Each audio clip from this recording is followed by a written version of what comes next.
안녕하세요. 성공예감 이대호입니다.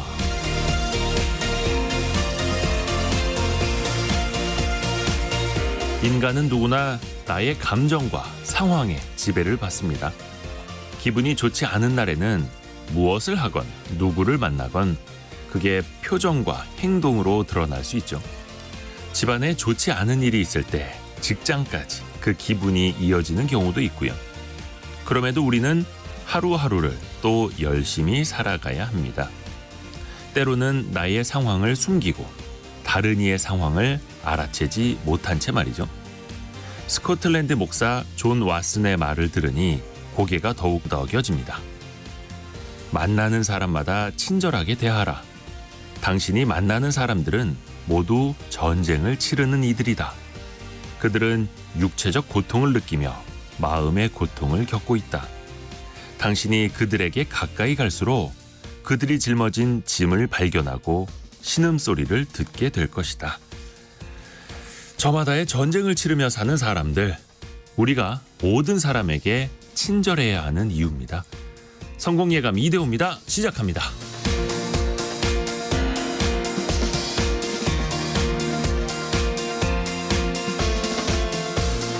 안녕하세요. 이대호입니다. 오늘은 3월 12일 화요일이고요. 오전 9시 6분 지나가고 있습니다. 오늘 화요일이니까요. KBS 기자들과 함께 원탁의 기자들 K 만나보실 날인데요. 요즘에 한국은행이 이 파격적인 주제를 들고 나오고 있습니다. 또 여러 가지 제언도 활발히 하고 있고요. 얼마 전에 저희 원탁의 기자들에서 돌봄 서비스에 외국인 인력을 도입하자라는 그런 제안을 했던 그 한은의 이야기를 같이 다루기도 했었는데요. 오늘 한국은행의 역할론 또 물가 얘기도 함께 나눠보시죠. 뭐 정부도 그렇고 중앙은행도 그렇고 이 물가를 잡기 위해서 총력을 기울이고 있는데 여전히 역부족인 것 같습니다. 또 여기 기업들은 조금씩 야곱야곱 판매 가격을 올려가고 있는데요. 이 물가 상황 또 여러분이 체감하시는 물가 좀 같이 이야기를 나눠보실까요? 오늘의 경제상식 퀴즈 내드리면서 또 문자 메시지도 받아보겠습니다. 이제부터는 무료로 이용하는 이 자리에 한 달 넘게 방치된 차량은 강제 견인될 수 있습니다. 내일부터 입법 예고 들어가는데요. 소위 알박기라고도 요즘에 표현을 하던데요. 일부 캠핑카가 여기에 포함이 되기도 하죠. 떡하니 한 자리 차지한 다음에 차를 그대로 여기에다 장기간 두는 겁니다. 그러면서 또 주변에 민폐를 끼치기도 하고 안전상 위험을 끼치기도 하죠. 다만 강제 견인이 되려면요. 1개월 이상 고정 주차를 한 상태여서 시군 구청장이 차량 이동을 명령하거나 견인한다면 이게 이루어지게 됩니다. 자, 오늘의 경제상식 퀴즈 정답은 이제 세 글자입니다. 세 글자. 차를 이쪽에 세워둔 뒤에 뭐 단기간도 좋고요. 장기간도 좋고요. 예, 머물 수 있는 그 장소를 세 글자로 표현을 해 주시면 됩니다. 제가 퀴즈를 내면서 이 단어가 나올까 봐 굉장히 조심스럽긴 한데 많은 분들이 벌써 정답을 보내주고 계십니다. 안귀영님, 저희 회사에도 이 차장님이 계십니다. 줄시인 차장님. 저는 전에 있던 언론사에서 이 차장까지 했습니다만. 짧은 문자 50원, 긴 문자 100원이 드는 샵 9730으로 참여해 주시면 되겠고요. 추첨을 통해서 다양한 선물도 보내드립니다. 실시간 방송 상황 또 KBS 콩과 유튜브를 통해서 함께 하실 수 있고요. 성공예감 이대호입니다. 자주 검색하시면 성공이 가까워집니다.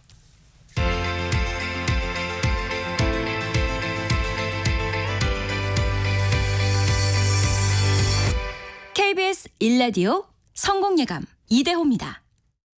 참 좋은 경제연구소 이인철 소장과 함께 오늘의 경제 뉴스 정리해 봅니다. 안녕하세요. 네, 안녕하세요. 증시 상황부터 살펴볼까요? 오늘 뉴욕 증시는 일단 이제 내일 발표될 2월 소비자 물가 지수 발표 앞두고 혼조 양상으로 마감을 했습니다. 네. 나스닥과 S&P 500 지수는 지난 주말에 이어서 이틀째 떨어졌지만 다우 지수는 0.12% 소폭 올랐고요. 나스닥이 0.41% 비교적 많이 떨어졌는데 이건 사실은 이 엔비디아 후폭풍이었습니다. 지난 주말 뉴욕 증시가 이제 잇따른 사상 최고치 경신에 따른 차익 매물 조정이 있었는데 엔비디아가 그동안 전 세계 기술주 중심의 상승 랠리를 주도해 왔는데 지난주 5% 급락했거든요. 네. 오늘 새벽에 또 2% 추가 하락한 겁니다. 이러다 보니까 이제 반도체주들 단기 이제 과열 논란이 나오고 있는 상황인데 오늘은 엔비디아가 이제 AI용 칩 개발 과정에서 타사의 소설을 무단 인용했다라는 이유로 피소를 당했습니다. 아마 이번 주에 뉴욕 증시 관전 포인트는 아마 이제 CPI 지난달 소비자 물가 지수입니다. 아직도 이제 점점 이 뒤로 밀리고 있는 첫 금리나 시점에 대한 어떤 힌트가 나오지 않을까라고 예상을 하고 있는데요. 지난달 이 소비자 물가 지수가 예상보다 강하다. 이럴 경우에는 연준의 첫 금리나 타이밍은 6월 이후로 더 미뤄질 가능성도 있는데요. 어쨌든 이제 이 물가가 이제 가장 중요한 이 변수로 떠오르고 있고 조금 전 개장한 국내 증시는 소폭의 오름세로 출발하고 있습니다. 어제는 외국인 기관의 매도세로 사흘 만에 하락세로 반납을 해서 2660선을 내줬는데 오늘은 이제 2포인트 정도 코스피가 강세를 그리고 코스닥도 2포인트 정도 오름세로 출발하고 있는데 외국인이 조금 팔고 있습니다만 개인과 기관이 소폭이나마 매수를 하고 있습니다. 자, 그리고 요즘 하루하루 비트코인 뉴스가 빠지는 날이 없습니다. 이러다 1억 가는 거 아니야? 했는데 진짜 우리나라 돈 기준으로 1억 원이 왔어요. 그렇습니다. 어제 이제 아마 밤늦게 네. 오후장 보신 분들은 아마 이제 1억적인 걸 눈으로 확인하셨을 텐데요. 지금도 국내 거래소에서 1억 원을 상회하고 있습니다. 달러 기준 72,000달러.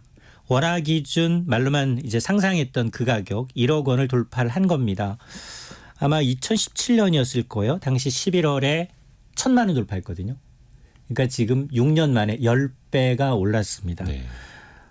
그래서 물론 뭐 이런 비트코인 불장은 뭐 여러 가지 배경이 있습니다만 미증시에 상장된 비트코인 현물로 기관의 목돈이 계속 들어오다 보니까 현물을 운영하고 있는 운용사는 직접 매수해야 되거든요. 그렇죠. 특히나 이게 블랙록이라는 최대 자산운용사가 이 비트코인 현물 ETF 거래량이 가장 많은데 최근 들어서 한 뭐 120억 달러, 한 17조 원 가까이, 한 20만 개에 달하는 비트코인을 보유하고 있다고 합니다. 자, 이러다 보니 계속해서 이제 이 오름세를 보이고 있는데 다만 변동성이 너무 크다는 거예요. 아마 지난 5일에 전고점 돌파한 이후에 바로 15%, 14% 떨어졌거든요. 네, 조정받기도 했죠. 맞습니다. 이게 제가 지금 52주 비트코인의 신저가를 봤더니 2,600만 원이에요. 네. 현 수준에서 4분의 1 토막 나는 걸 감내할 만한 자신이 있다. 1억 원에 지금 들어가서 정말 내가 얼마나 더 차익을 챙길 것인가. 이거 지금 이렇게 대중이 쏠리는 곳에는 사실은 대부분 수익은 별로 없거든요. 그리고 자산운용사들만 아마 이제 수수료로 떼돈을 벌기 때문에 네. 계속해서 뭐 고고 부를 거예요. 10만 달러 넘어갑니다. 20만 달러 넘어갑니다. 아마 이제 판단은 오롯이 개인의 그렇죠. 네, 책임에 의해서 이루어져야겠습니다. 또 과거에도 항상 큰 변동성을 또 보여왔었기 때문에 그것도 감안을 하셔야겠고요. 그리고 장기간 참 문제가 됐었는데 홍콩 H지수를 기반으로 한 주가 연계 증권 ELS 많은 분들이 또 피해를 보시기도 했는데 금감원이 그 배상안을 그 또 기준을 마련을 해서 공개를 했어요. 맞습니다. 이제 금융감독원이 지난 1월부터 이제 홍콩 H지수 기초자산으로 한 이 주가 연계증권 대규모로 판매해서 손실이 난 은행, 증권사 11곳에 대한 현장 점검 결과를 발표했습니다. 네. 봤더니 불안전 판매가 다양하게 나타났더라라는 거예요. 그래서 아마 이제 개별 판매업에서 이제 불안전 판매가 나타난 만큼 금융감독원은 판매사, 투자자 간 분쟁을 조결하기 위해서 분쟁 조정 기준안, 이른바 가이드라인입니다. 이거는 뭐 행정적 의미가 있는 것이지 이제 강제할 법안은 없거든요. 이 가이드라인을 제시했는데 우선 봤더니 지난해 말 기준 홍콩 ELS, H지수 관련 ELS 판매 총액이 18조 8천억 원. 네. 이 계좌 수만 39만 6천여 개, 40만 명 가까이가 계좌를 갖고 있다는 겁니다. 이 가운데 거의 한 80%가 은행 창구, 오프라인 창구를 통해서 판매가 됐는데 문제는 이제 올해 한 15조 원 이상 만기가 도래하고 있는데 상반기에 손실이 집중됩니다. 지금까지 2월까지 손실을 봤더니 한 1조 2천억 원. 그리고 홍콩 H지수가 지금 지수에서 유지된다면 추가 예상되는 연간 손실 금액만 4조 6천억 원 정도 수준이거든요. 그래서 금감원의 이제 분쟁 조정 기준안은 뭐냐? 판매사가 투자자의 손실에 따라서 적게는 0%, 많게는 100%까지 배상해야 된다라는 건데 이건 일반적인 룰이고 대다수의 투자자라면 배상 비율이 20에서 60% 범위 내에 분포할 것으로 지금 금감원은 추산을 하고 있어서 네. 이게 바로 케이스 바이 케이스라는 겁니다. 개별 사안에 대해서 이제 구체적인 은행권의 증권사의 자율배상한 비율에 따라 달라질 수 있습니다. 그렇죠. 근데 말씀하신 것처럼 이거는 이제 권고 아니고 은행이 이대로 또 배상을 해줘야 되는 거잖아요. 맞습니다. 그래서 지금 어쨌든 은행이 이제 가이드라인을 내놨지만 판매사들이 자율배상안을 이제 놓고서 고심하고 있는데요. 이게 권고 조치다 보니까 은행 크게 두 가지를 걱정하고 있어요.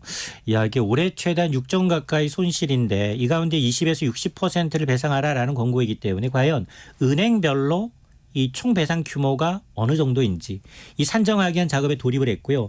또 하나는 뭐냐, 이게 문제는 은행의 대주주를 보게 되면 대부분 외국인들이에요. 네. 외국인의 경우 이렇게 은행이 아무리 이제 자율배상 안 한다 하더라도 이 타당성 배임 논란이 있을 수 있다라는 겁니다. 그래서 가장 중요한 것은 이 판매사하고 그리고 이제 투자자가 이 자율배상안에 합의를 해야 되는데 그럴 가능성이 높지 않습니다. 왜냐, 지금 봤더니 과거 4년 전 우리가 독일 금리 연계증권과의 배상 기준이 당시에 최저 40%, 많게는 80%까지 했는데 네. 이번에는 왜 20에서 60이냐? 더 낮아졌다. 네. 라면서 지금 이 투자사들이 반발하고 있어서 이렇게 되면 민간 소송, 집단 소송으로 번질 가능성 상당히 장기화될 가능성도 있습니다. 그러네요. 결국은 또 배상 비율을 또 법원까지 가서 판단을 또 받아봐야 될 수도 맞습니다. 있는 거고요. 그리고 또 하나, 이번 정부 들어서 고소득층 또 대기업의 세금 혜택이 커졌다고요. 맞습니다. 이 부자 감세 논란이 재현될 조짐인데요. 기획재정부가 이제 국회에 제출한 자료를 보니까 이번 정부 들어서 적극적으로 추진하고 있는 이 세금 감면 제도나 비과세 정책의 수혜자가 고소득층, 대기업에 좀 집중돼 있다라는 겁니다. 이 자료를 보니까 이제 올해 연소득 7,800만 원 이상 고소득자가 혜택을 받는 조세 지출이 한 15조 4천억 원인데요. 이게 조세 지출이라는 게 세금을 좀 면제해 주거나 비과세로 좀 깎아주거나 이런 방식으로 인해서 재정을 지원하는 것이기 때문에 흔히들 이제 숨은 보조금이다라고 이제 불리는데, 고소득자 대상 조세 지출은 2019년부터 2021년까지 3년 평균 10조 원 안팎에 머물다가 현 정부 출범 이후 지금 15조 원, 50% 이상 급격히 늘었다는 겁니다. 특히 대기업이 혜택을 보는 조세 지출 증가는 더 가파른 모양새를 보이고 있어서 지금 뭐 현 정부가 이제 민생 토론을 거쳐서 여러 가지 정책을 쏟아내고는 있지만 대부분 주로 재정 지출을 좀 늘리면서 세금 부담을 좀 줄이고 규제를 좀 철폐하는 방안들 일색이어서 이게 꼭 이 시점에 필요한 정책인지 정말 이제 실행 가능한 것인지 그리고 재원 마련 방안은 좀 되어 있는지 여부를 좀 검토할 필요가 있어 보입니다. 이게 또 나중에 경기가 좀 회복이 될 때 더 많은 투자와 더 많은 소비로 더 경기를 활성화하는 마중물이 되어야 할 텐데요. 자, 그리고 또 하나, 공유 숙박 업체로 유명하죠. 에어비앤비. 여기가 공정위 제재를 받았어요? 맞습니다. 글로벌 공유 숙박 플랫폼이 이제 에어비앤비가 이제 공정거래위원회 제재를 받게 됐는데요. 현재 이제 전자상거래법상 이 통신 판매 중개 업자의 경우에는 자사의 주소, 상호, 대표자의 성명 등을 신원 정보를 사이트에 반드시 표시하도록 정하고 있는데 지금 이 에어비앤비의 경우는 이를 제대로 표시하지 않았다는 겁니다. 이런 이유로 상당히 이제 상징적인 과태료인데 50만 원 부과를 했거든요. 50만 원이요? 예. 개인이 아니라 회사에. 회사에 50만 원을 부과해서 이게 뭐 공정위 입장은 이겁니다. 해외 사업자라도 국내 소비자를 대상으로 중개 플랫폼을 운영한다면 이게 통신 판매 중개자이기 때문에 전자상거래법상 의무를 준수하도록 한 이 조치다라고 이제 설명을 하고 있는데요. 어쨌든 이걸 갖고서 과연 이제 이런 벌금 수준을 갖고서 에어비앤비가 또 이걸 또 수정할지 또 여부를 좀 지켜봐야겠습니다. 오늘 참 좋은 경제연구소 이인철 소장과 함께했습니다. 고맙습니다. 네, 고맙습니다.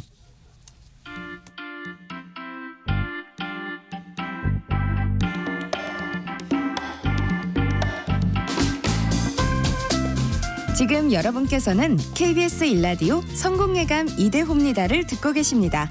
참여해주신 여러분께는 추첨을 통해 아름다운 식탁 창조 주비푸드에서 자연에서 갈아 만든 생와사비를, 쉽고 빠른 판촉물 제작 시너지 기프트에서 대용량 에어프라이어를, 그리고 성공예감에서 준비한 커피 쿠폰을 보내드립니다. 당첨자는 성공예감 이대호입니다 홈페이지에서 확인하세요.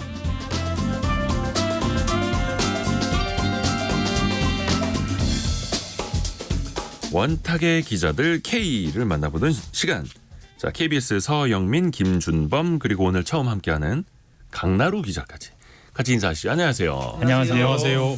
강나루 기자도 잘 좀 부탁드립니다. 요즘 어디 출입하고 계세요? 저는 그 시사 제작 부서에 그 시사 프로그램 만드는 기자입니다. 저희 회사에서 다큐 만들면 정말 남들과 다르게 만든다로 유명한 아주 연출력 있는 기자입니다. 사실과 다릅니다. 저는 그냥 오해하시니까. 자, 훈훈한 방송으로 우선은 저희가 한국은행부터 좀 짚어볼 텐데요. 지난번에 저희가 원탁의 기자들 시간에 그 외국인 가사 도우미, 외국인 육아 돌보미 이 분들을 이제 뭐 시범 사업이라도 도입하는 방안, 그리고 그분들에게 과연 최저임금을 적용을 해야 하는가, 이거에 대해서 논의를 좀 했었는데, 사실 그 보고서가 한국은행에서 나와서 굉장히 좀 이례적이다 이런 이야기를 했었거든요.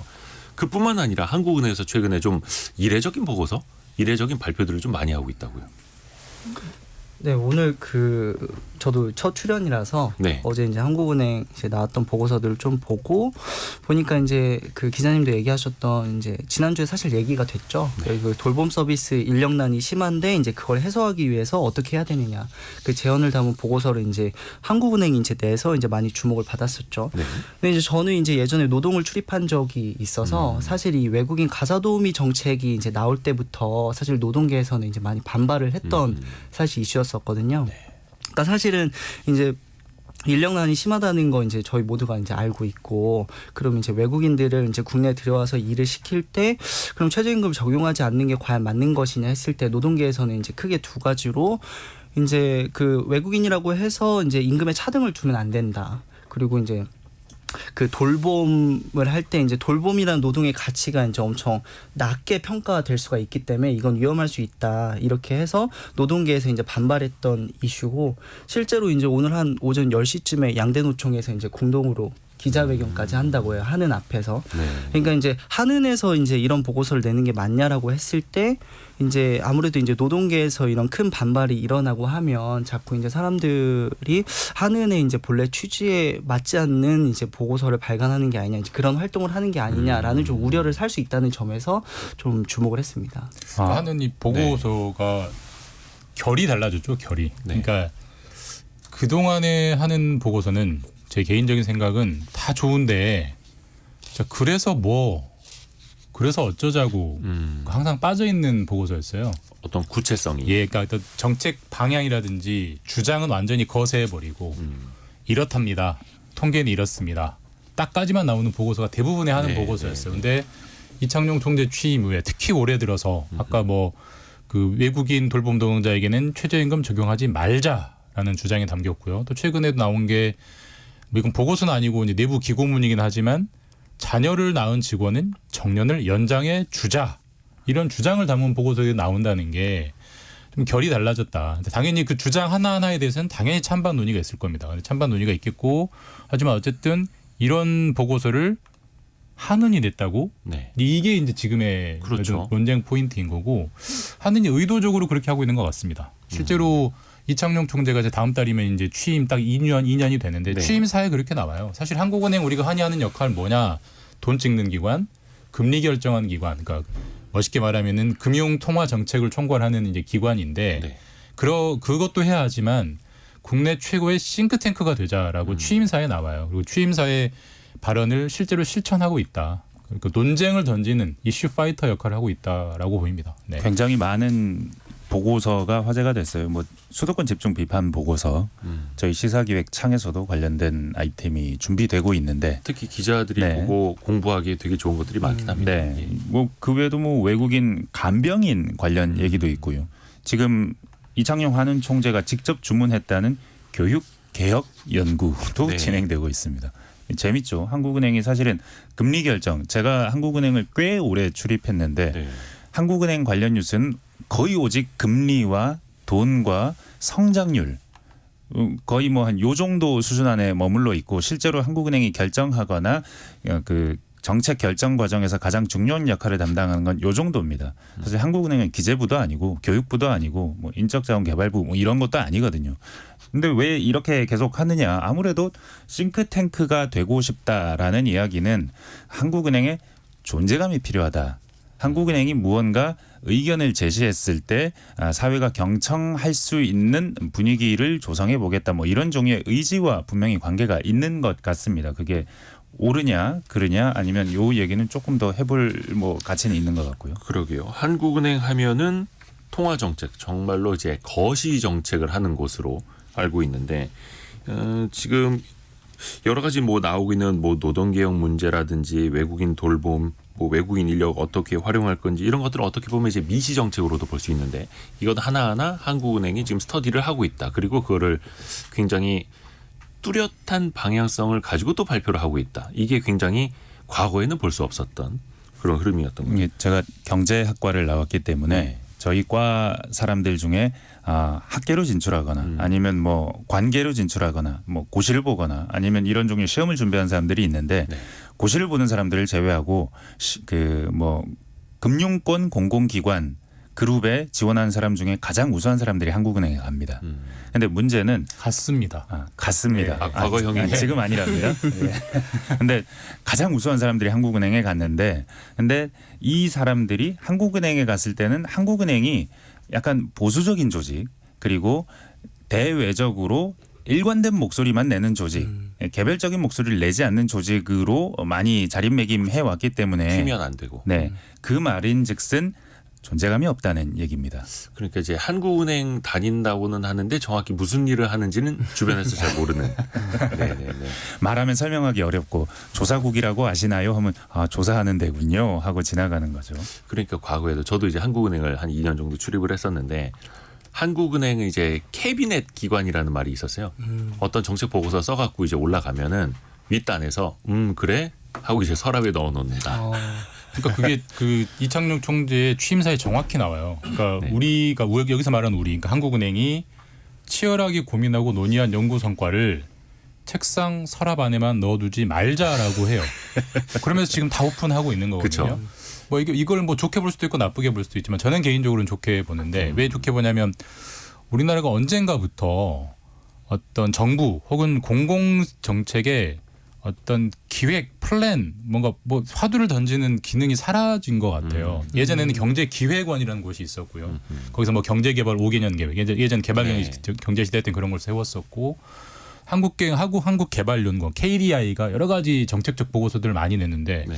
최근에 KDI가 무슨 보고서를 내서 큰 화제가 된 기사는 별로 기억나는 게 없고 최근에 국민연금 관련이 있긴 했지만 그리고 이제 기획재정부 이제 그 기획 기능을 기획재정부가 가져갔는데 기획재정부는 기획은 안 하고 재정부 역할만 사실상 하고 있어요. 대통령실이랑 청와대가 시키는 거 그냥 지갑 열어주는 역할을 하고 있어서 그런 사라진 싱크탱크의 빈 공간을 누군가는 차지하는 게 저는 맞다고 보는데 뭐 그게 한국은행이 될 수도 있고 뭐 KDI가 될 수도 있고 뭐 기획재정부가 될 수도 어디가 될 수도 있겠지만 어쨌든 그런 사라진 목소리를 내기 시작했다라는 게 저는 분명히 도움이 된다고 시작하고 아까 강나루 기자 말했듯이 오늘 노총이 한국은행 앞에서 반박 기자회견을 했는데요. 그러니까 왜 돌봄 노동자의 최저임금을 차별하느냐. 그러니까 어쨌든 논의를 던지니까 논쟁이 되잖아요. 사회적 토의가 되잖아요. 그러니까 지금까지 이런 걸 하는 주체 자체가 거의 없었기 때문에 좋은 순기능을 하고 있다라고 봅니다. 일단은. 네. 그리고 저는 한국은행 서영민 지금 하는 일이 얼마나 잘하는 것인가 지금 이렇게 싱크탱크의 역할을 하겠다는 어떤 포부가 보이는 것이 얼마나 바람직한가와는 별개로 제가 한국은행 여러 부처를 출입해봤지만 한국은행만큼 좋은 보고서를 만드는 곳은 없습니다. 단언컨대 그 어떤 다른 정부 부처나 아니면 금융권 기관도 한국은행만큼 탄탄한 데이터를 기반으로 사적인 의견을 좀 떨어뜨려 놓고라도 배제하고. 탄탄하게 논리 구성을 해서 지금 우리나라 상황이 이렇습니다. 경제적인 측면에서 이렇습니다라고 보여주는 아주 그 팩트 가득하고 어렵긴 하지만 분명히 가치 있는 보고서를 만드는 기관이 거의 없어요. 그런 면에서는 이런 보고서들이 좀 더 사회적 반향을 얻는다는 점은 긍정적이다라고 생각은 합니다. 읽어보시면 정말 좋아요. 2081님이 오래전 일이지만 그 당시에 한국은행에 합격한 선배가 있었는데 너무 부러웠습니다라고 보내주셨고요. 8784님은 다양한 정책을 제시하는 건 좋은데 선거를 앞둔 지금 진영 논리에 휩쓸리지 않을까 걱정이 되기도 합니다라고 보내주셨고요. 근데 사실 이제 앞에서 잠깐 김준범 기자도 이야기를 하셨습니다만 한국은행이 이렇게 바뀐 건 이창용 총재가 들어온 이후였지 않습니까? 사실 그 전에는 튀지 말고 보고서도 우리끼리 스터디를 하고 근데 결국은 한국은행은 통화정책 위주로 하는 데다 보니까 뭐 아무리 보고서를 열심히 써도 그게 뭐 정부의 정책으로 이어지기는 사실 좀 거리감이 좀 있었고 이창용 총재는 뭘 어떻게 바꾼 걸까요? 어떻습니까? 평가하기에. 그러니까 저는 한국은행 출입한 적도 없고 이제 경제 지식이 그렇게 많지는 않아서 어제 이제 한국은행 그 총재 이제 뭐 신년사라든지 취임사 네. 이런 것들을 좀 읽어봤는데 이제 지난해 6월이 총재가 취임한 지 한 1년 정도 되는 시점이었어요. 네. 그 재작년 4월에 이제 그 취임을 하셨으니까 한국은행 창립 73주년 되는 이제 기념사에서 얘기를 했는데 그때 이제 한글 페이지가 한 10페이지 정도 되는데 거기서 이제 변화라는 키워드가 한 15번 정도 나오더라고요. 많이 들어갔네요. 그러니까 이제 저희가 지금까지 얘기한 것처럼 이제 왜 한국은행이 이제 너무 조용하고 케빈이 얘기하셨지만 네. 이제 조용한 사찰에 비유해가지고 이제 하는사라는 약간 별명이 있을 정도로 그러니까 속된 말로 이제 절간같이 네, 조용하다. 절간같이 조용하다. 아, 진짜 조용해요 거기 네. 가면. 네. 도서관이라고 그럽니다. 그래서 역대 총장들도 사실 미덕으로 따지면 어떤 그 모호함, 예. 확실하게 얘기하지 않는 이제 그런 모호함이 미덕이라고 들었는데 그런 면에서 지금 이제 새 총재가 이제 기존에 했던 이제 통화 정책뿐만이 아니라 얘기하셨던 싱크탱크 역할이나 그 어떤 외연을 확장하고 좀 적극적인 역할을 본인도 이제 밝히고 또 이제 구성원들한테도 적극적으로 주문을 해서 오히려 이제 최근에 더 보고서들이 많이 나오는 게 오히려 이런 것들을 많이 독려하고 있더라고요. 본인이 취임사 했던 것처럼 네. 잘하고 있다 이렇게. 그러니까 제가 볼 때 이창용 총재는 한마디로 그러니까 이제 한국판 연준 의장이 되고 싶은 것 같아요. 그러니까 물론 이제 한국과 미국의 체급 차이가 워낙 나기 때문에 연준과 한국은행을 1대1로 비교하기는 좀 어렵지만 어쨌든 미국의 연준 의장은 적극적으로 시장에 우리가 뭐 포워드 가이던스라고 해서 앞으로 이렇게 될 겁니다라는 예측을 적극적으로 시장에 알리고 연준 의장뿐만 아니라 연준 위원들이 다 언론 인터뷰하면서 돌아가면서 막 신호들을 보내잖아요. 그렇죠. 좋게 말하면 이제 적극적인 소통인데 지금까지 우리나라 금통위는 그런 게 전혀 없었습니다. 금통위원이 언론과 인터뷰한다는 건 사실 상상할 수도 없는 거의 그렇죠. 일이고요. 근데 그런 거 하지 말자. 그러니까 이제 미국식으로 우리도 멋지게 소통하고 시장과 대화하고 때론 논쟁도 불러일으키고를 의도적으로 지향하는 것 같아요. 그러니까 그러다 보니까 이런 정책적인 그 보고서들을 계속 오픈하는 것 같고 아까 그 강 기자도 얘기했지만 이제 교육 개혁 보고서도 총선 지나면 낸다고 하는데.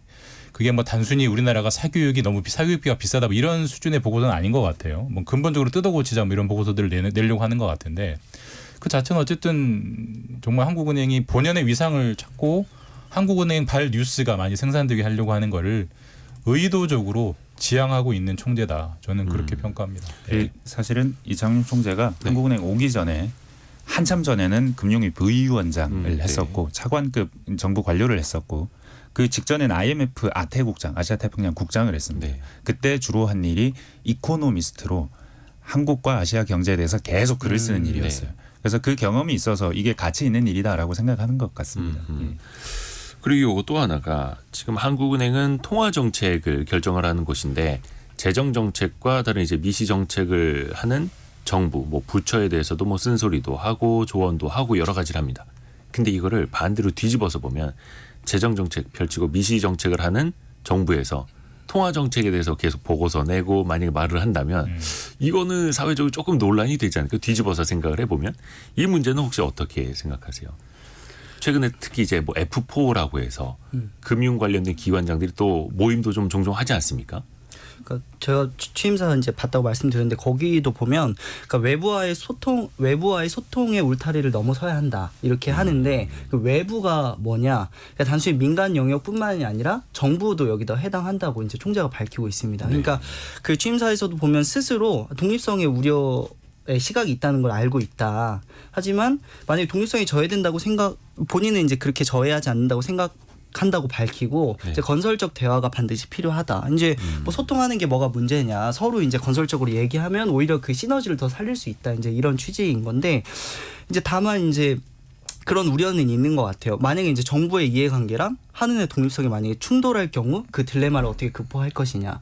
또 하나는 이제 내적으로 보면 이제 내부 구성원들이 한은에 이제 엄청 우수한 인재들이 많이 있다고는 하지만 어떻게 보면 전에 소위 말하는 절간 같은 곳에서 안 하던 일을 적극적으로 그 양질의 보고서를 찍어내는 일을 하는데 그럼 원래 그 한은이 집중해야 되는 일이 있을 텐데 그러면 거기에 일이 어떻게 보면 좀 더해진다고도 볼 수 있는 거잖아요. 그러면 통화 정책이라든지 이런 거에 더 에너지를 쏟던 것이 어떤 성장률, 뭐 부동산 시장 상황 이런 거에 이제 관심이 좀 분산되면 오히려 본질적인 일에 조금 더 우선순위가 떨어지는 거 아니냐라는 내부적인 좀 우려는 있을 수 있을 것 같습니다. 네, 당연히 그럴 것 같고요. 작년에 한국은행 총재가 5월달에 금통위 발언이 굉장히 화제가 된 적이 있습니다. 작년 5월이요. 네, 기억이 나시는지 모르겠는데 뭐 우리나라 대한민국 구조개혁에 대한 이야기였습니다. 연금 개혁도 해야 되는데 어려운 개혁이라 안 하고 있고 노동 개혁도 필요한데 안 되고 있고 교육 개혁 그러니까 대학 학과 구조 조정하고 없앨 거 없애고 앞으로 미래가 있는 곳으로 대학 교육 구조 개혁도 해야 되고 뭐 서비스 산업은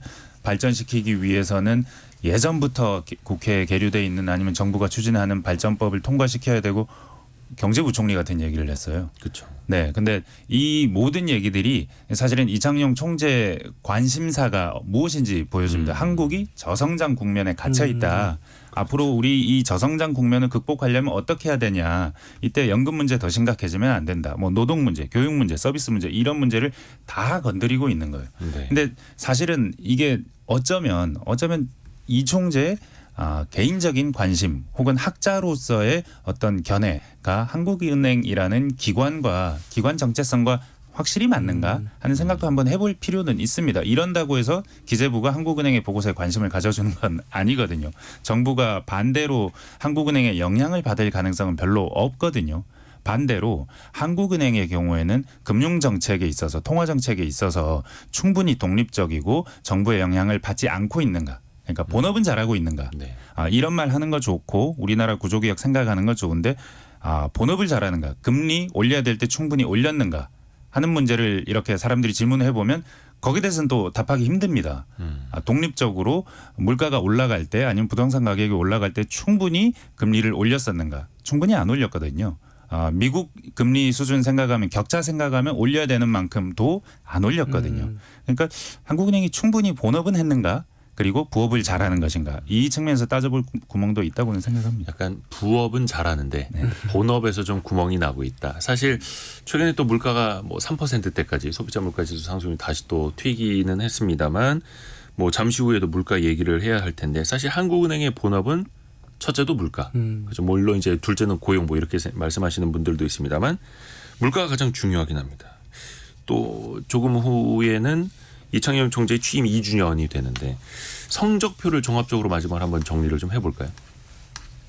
저는 뭐 일단 앞선 총재들과 비교했을 때 네. 그래도 일단은 우수한 성적표를 거두고 있다라고 봅니다. 아까 뭐 기획재정부나 뭐 금융감독원, 금융위원회 등과 F4 뭐 회의를 매주 하고 하면서 소통을 하는 게 독립성을 침해한다는 논란이 있는 건 분명한데 근데 독립이 고립은 아니거든요. 네. 아무도 안 만나면 그럼 독립이 되나요? 그건 아니고 한국은행 사석에서 다 만나고 예. 통화는 다 하죠. 예. 공적으로 만나는 게 나은 거고 그다음에 뭐 어쨌든 한국은행은 독립되지만 정부 기관이고 거기에 2,300명 가까운 직원이 있고 막대한 데이터와 통계 보고서를 내놓는데 그걸 사장시킨다는 거는 어쨌든 나라를 위해서도 마이너스인 것 같고요. 그다음에 이제 우리나라 금리가 미국 기준금리가 거의 2% 차이가 나는데 이게 만약에 정부가 금리를 올리지 말라는 사인을 줬고 그 사인을 받아서 한국은행이 금리를 안 올리는 거라면 그건 심각한 문제죠. 근데 지금 한국은행이 기준금리를 3.5%에서 딱 빅스텝을 멈춘 게 정부에서 사인을 준 것 때문이냐. 뭐 이건 입증할 수 없는 문제인데 뭐 무슨 데이터가 있는 게 아니기 때문에 저는 그것보다는 지금 상태에서 더 올려버리면 내수 침체가 너무 심해진다는 걱정을 하는 거거든요. 이거는 경제학적인 균형을 잡는 고민인 거지. 이게 기획재정부 장관이 한국은행 총재한테 전화해가지고 올리지 마세요 이렇게 한 거는 아니거든요. 그리고 오히려 전 독립성을 침해를 걱정할 필요가 약간 기우라고 생각하는 게 한국 정부가 한국 금리에 영향을 줄 수 있는 포션보다 미국 금리가 한국 금리를 좌우하는 포션이 훨씬 크기 때문에 한국 정부가 뭐 설령 독립성을 침해하고 싶어도 침해가 잘 안 될 겁니다.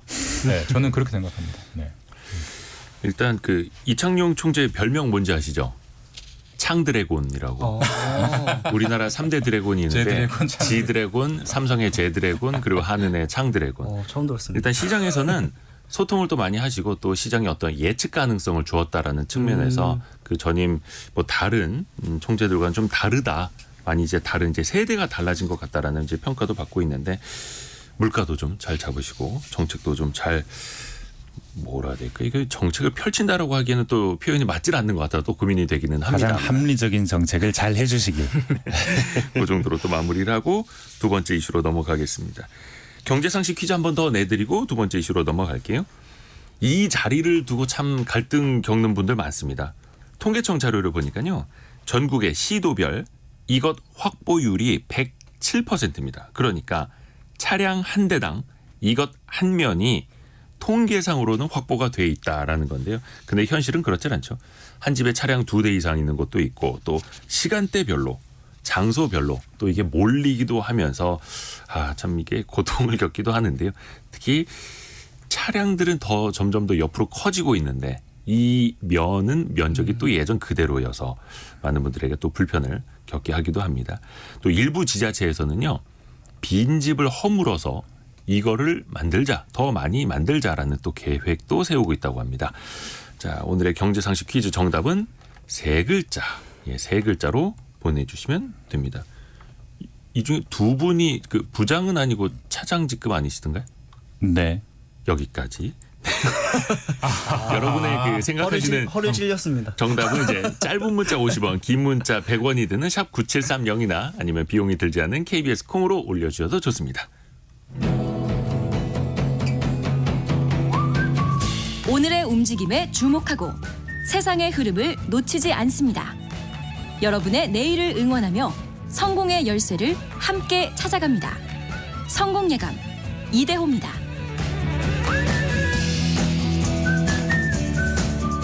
진짜 뭐 앞에서 한국은행 이야기도 했습니다만 물가가 제대로 안 잡히는 것 같다 이런 체감 많이 하시는 분들 계시는데 근데 세 분은 장을 보시지는 않을 것 같고 보죠? 왜?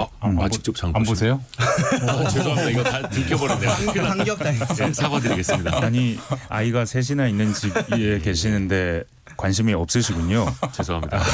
거듭 사과드리겠습니다. 자, 여러분은 좀 이 고물가 시대에 어떻게 대처하고 계세요? 저는 온라인에서 장을 봅니다. 그냥 매주 장을 보는데 온라인에서 어플에서 장을 보면서 늘 할인 쿠폰을 챙기고 청구 할인을 동시에 받을 수 있기만을 바라면서 장을 봅니다. 만약에 쿠폰이 없거나 청구 할인이 내가 원하는 카드가 없으면 그날은 장 안 봅니다. 저는 뭐 제 철학을 실천하면서 항상 네. 안 사면 100% 할인이다. 저희 자주 구매 듣는 말이에요. 최소화를 위해서 항상 노력하고 있습니다. 아시겠지만 저기 김 기자 그 배우자가 네. 저희 회사 같이 다니고 있습니다. 네네네. 제가 맞벌이 배우자도 기자고. 잘 압니다.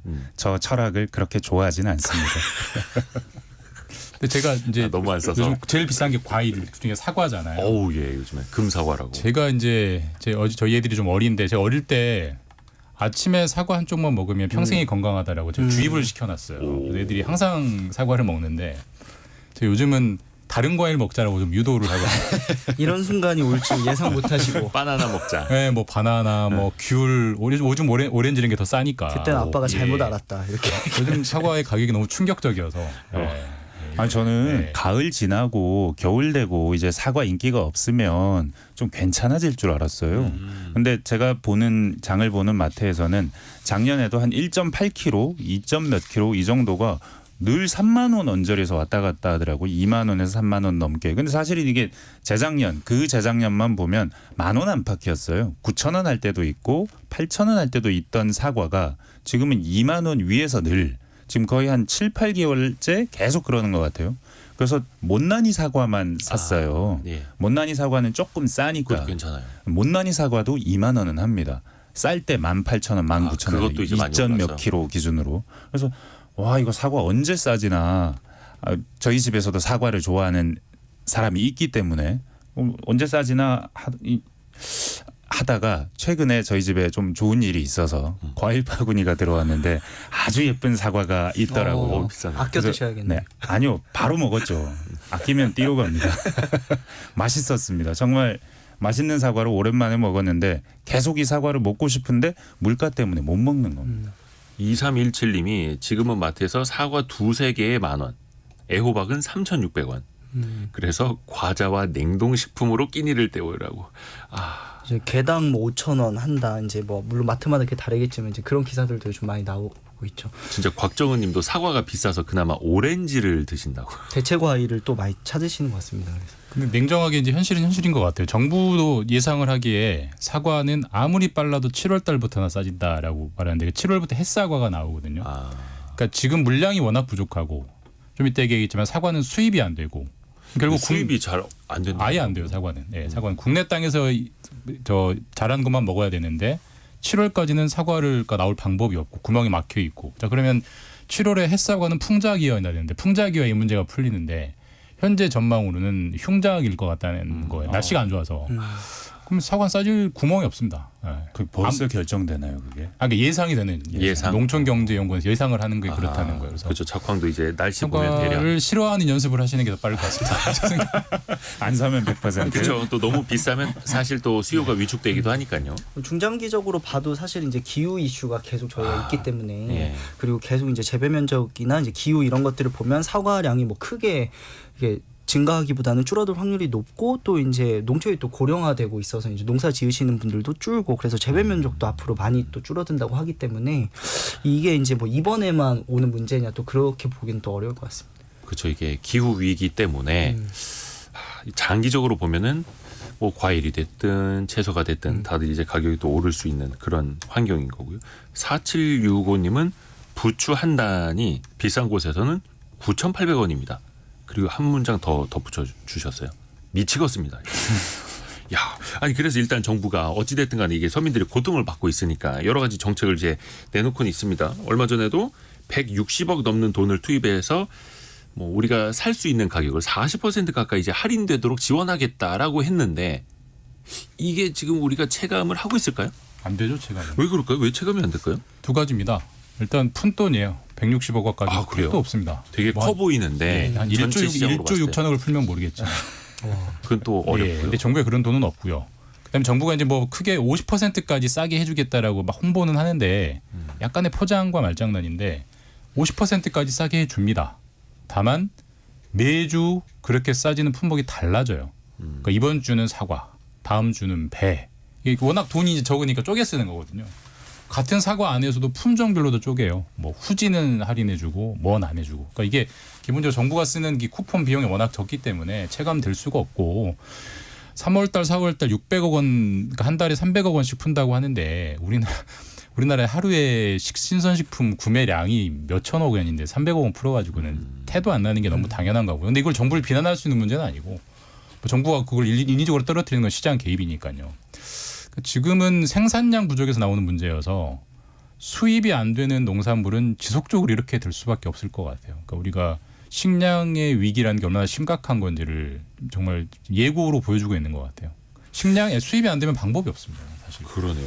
아니 그래서 물론 이제 사과는 잘 수입이 안 되고 다른 과일들 이걸 이제 대체 과일이라고 부를 수 있는지는 모르겠습니다. 뭐 바나나나 파인애플, 자몽 이런 것들의 수입을 또 더 늘린다라고 했는데 이건 어떨까요? 현실적으로 좀 도움이 될까요? 아니면 그러니까 사과를 못 먹는 이 공허함을 채워줄 수는 없겠죠. 근데 저도 사과를 안 먹는 대신 그 과일은 필요합니다. 늘 장을 볼 때 제철 과일을 뭐든지 먹는데 최근에는 딸기를 먹는 거죠. 딸기가 제철이고 지금이 상당히 싼 철이기 때문에 딸기 제철 과일 드시면 좋은데 근데 오렌지도 먹고 바나나는 늘 싸서 먹고 수입 과일이니까요.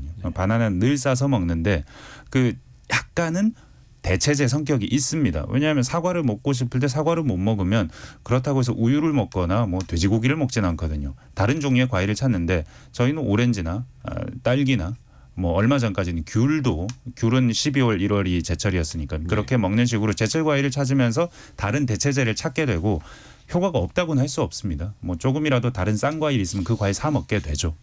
어차피 비타민은 똑같으니까요. 근데 여기에 대해서 또 갑론을박이 좀 있는 것 같아요. 수입 그 과일을 너무 또 늘리면 또 국내 유통이라든지 국내 네.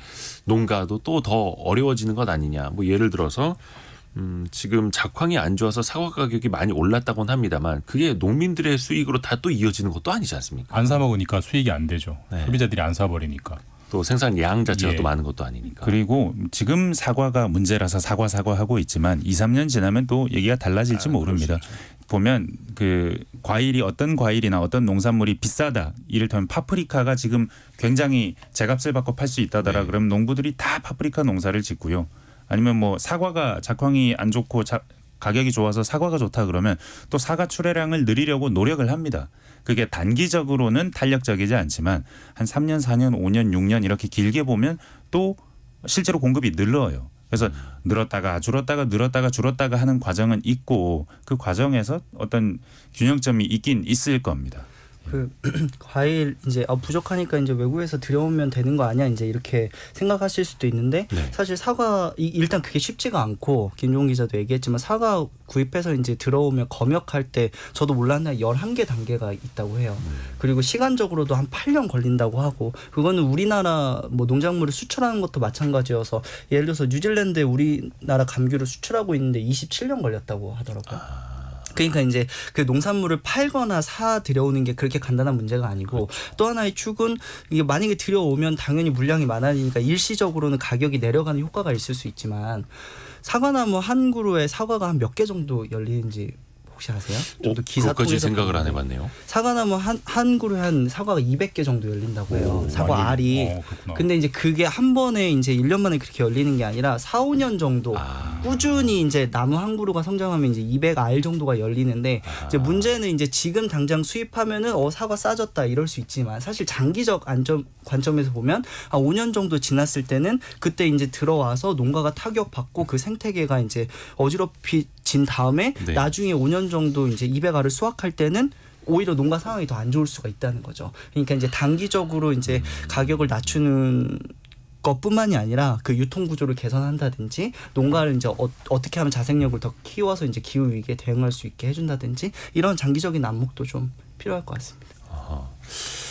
그리고 또 하나가 아까 우리가 한국은행 이야기를 많이 했습니다만 한국은행에서도 얼마 전에 생필품 가격을 조사를 해봤더니 이것도 좀 놀랄만한 결과가 나오고 있습니다. 국내 기업들이 가격을 너무 자주 조정한다. 즉 너무 자주 올린다. 이런 뜻인 것 같은데요. 좀 해석 좀 부탁드립니다. 그러니까 예전에는 이제 그러니까 기업이 가격을 올리는 방법이 두 가지가 있죠. 띄엄띄엄 올리면서 한 번에 많이 올리는 방법이 있고 조금 올리면서 자주 올리는 방법이 있는데 예전에는 평균을 내보면 한 번 가격을 정하면 9달에서 10달 정도는 갔대요. 그리고 9달, 10달 지나고 올렸는데 최근에는 코로나 이후에는 6개월 단위로 거의 올린다는 겁니다. 자주 올린다는 거죠. 올렸는데 원재료가 또 올랐습니다. 예, 뭐 명분을 뭐 석유값도 되고 원부자재 값도 되고 이러는데 다만 이제 올릴 때 인상폭은 좀 줄이는 거죠. 그러니까 너무 한꺼번에 많이 올려버리면 가격 저항이 심하니까 그걸 의식하지만 기업들은 어쨌든 수익 방어해야 되니까 자주 올린다 이제 이렇게 나오는 건데 이걸 뭐 비난할 수는 없는데 어쨌든 지금처럼 식품 물가가 고공행진한 상황에서 기업들이 자주 올리는 거는 사실 좀 얌체스러운 측면은 있죠. 그리고 우리가 뭐 정부에서 늘 지적하지만 기름값 올릴 때는 기름값 오를 때는 빨리 오르고. 올리고 내릴 때는 안 내리는 측면도 분명히 있기 때문에 이걸 어떻게 뭐 정부가 인위적으로 할 수는 없지만 어쨌든 기업들이 소비자에게 비판받을 지점인 거는 분명한 사실이죠. 예. 그래서 정부가 계속해서 가격 인상을 좀 자제해 달라. 아니면 원재료 가격 좀 낮아진 측면도 있으니까 좀 가격을 하향 조정해 달라. 계속 이제 뭐 말은 당부, 요청 이렇게 나옵니다만 또 우회적으로도 이제 압박이 될 수도 있겠고요. 그런 액션을 계속 취하고 있지 않습니까? 이건 어떻게 봐야 될까요? 아주 대표적인 뭐 생필품 이를테면 라면 작년에 실제로 했죠. 네. 그렇게 막 콕 집어서 이렇게 막 꼬집으면 딱 집어서 꼬집으면 어떤 기업이 그거 의식 안 할 수 있겠습니까? 근데 문제는 너무너무 많아요. 대한민국은 아주 작은 나라가 아닙니다. 아주 자본주의도 굉장히 발달되어 있고 품목도 엄청나게 많고 많은 것들을 다양한 것들을 소비자들이 소비하는 나라이기 때문에 이걸 전부 다 정부가 관리할 수는 없습니다. 이렇게 꼬집으면 꼬집는 사람만 어쩌면 내가 좀 재수가 없었다 생각하게 될 수도 있는 거예요. 왜냐하면 또 외국 기업들의 제품들 같은 경우에는 우리 정부가 건드리기가 애매모호합니다. 그럼 그 기업들은 알아서 그냥 계속 가격 올리는 거예요. 상대적으로 국내 기업을 차별하는 게 될 수도 있거든요.